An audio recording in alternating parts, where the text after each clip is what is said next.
ইবাদত এবং নেকির মাধ্যম হিসেবে গণ্য হবে।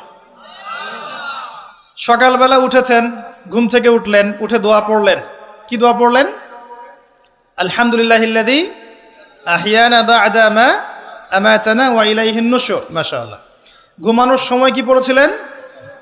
আল্লাহুম্মা বিইসমিকা আমুতু ওয়া আহইয়া। অথবা আরো কিছু আমল আছে আপনি করতে পারেন চাইলে, যেমন সূরা মুলক তেলাওয়াত করতে পারেন। ফজিলত, আপনাকে কবরের আযাব থেকে বাঁচানো হবে ইনশাআল্লাহ।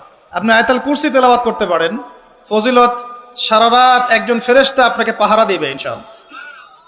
আপনি সূরা ফালাক, নাস, ইখলাস পড়ে ঘুমাতে পারেন এবং হাত দুটোকে একত্রিত করে ফু দিয়ে মাথা থেকে নিয়ে যতদূর পর্যন্ত হাত যায় মাসাহ করতে পারেন। ঘুমের মধ্যে আপনার কোনো সমস্যা হবে না ইনশাআল্লাহ। ঘুমের মধ্যে অনেক সময় প্রবলেম হয় না? দুঃস্বপ্ন দেখে মানুষ, ভয় পায়, অস্থির হয়ে পড়ে। অনেকে বলে বোবা ধরা, বলে না যে বোবায় ধরেছে, মানে আপনি চেতনা এসেছে কিন্তু আপনি নড়তে পারছেন না।